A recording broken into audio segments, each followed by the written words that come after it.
Hello and welcome to a brief video tutorial about how to advise students in the new colleague self-service using electronic registration.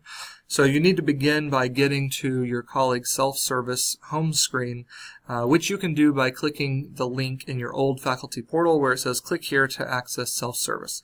Once you click that link and log in to self-service using your network HLGU network credentials, you will see a page that's similar to this. If for some reason you open to a different page, just click on the home button over here and you will be brought to this page.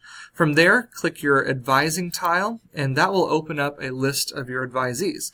You can notice up here in the right hand corner you get this little toast that says you have one or more advisees who have requested a review, and you will also see this little icon which has a yellowish hourglass symbol next to the student's name.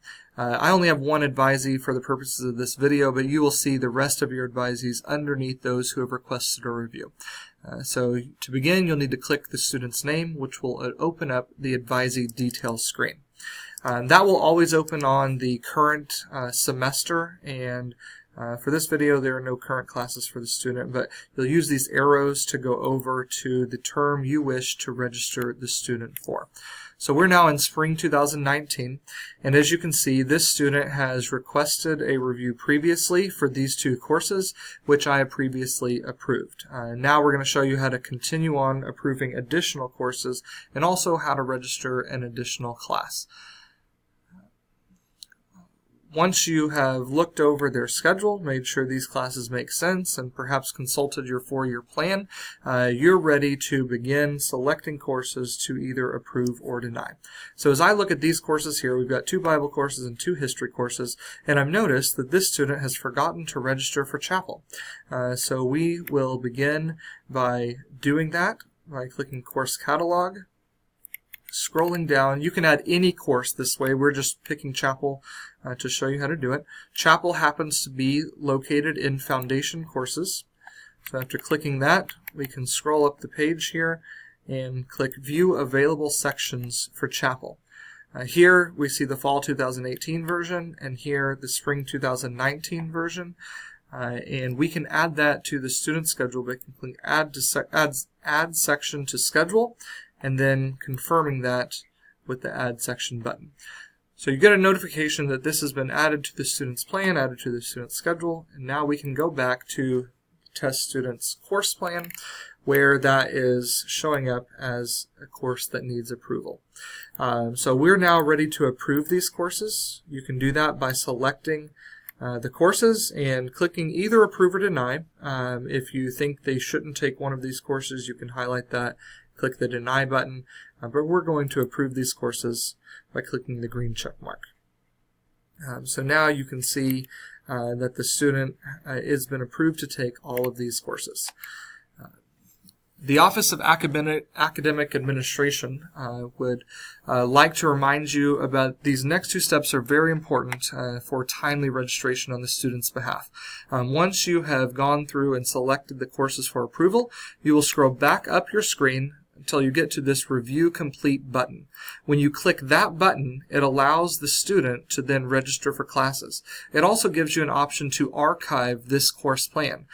We strongly encourage you to click the Archive button here, because what that will do is it will save a copy of these courses that you have approved on the student's behalf. And once that has been approved, the students can now go and register for those classes. But we would also like to encourage you to save them a step and just go ahead and click the Register Now button once you're finished with your advising. You can see that button right here on my screen. I'm just going to click the button, and it will tell you that they have now been registered for those courses. Please keep in mind that we are informing students that you may still require a meeting with your advisees before you allow them to register for classes.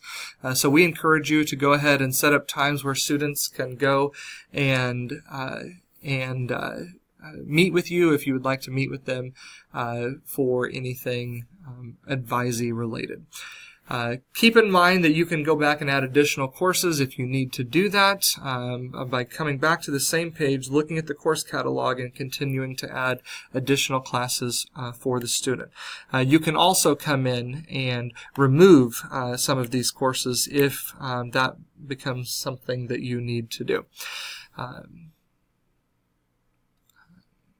And last, we want to just give you a heads up that even though courses have not yet been built for future semesters, you can go into the course catalog, and with some of the new features and self-service and student planning, you can actually go on and add courses to a student's plan in future semesters based on whether they're typically offered in fall or spring or fall every other year or whatever options the courses have listed.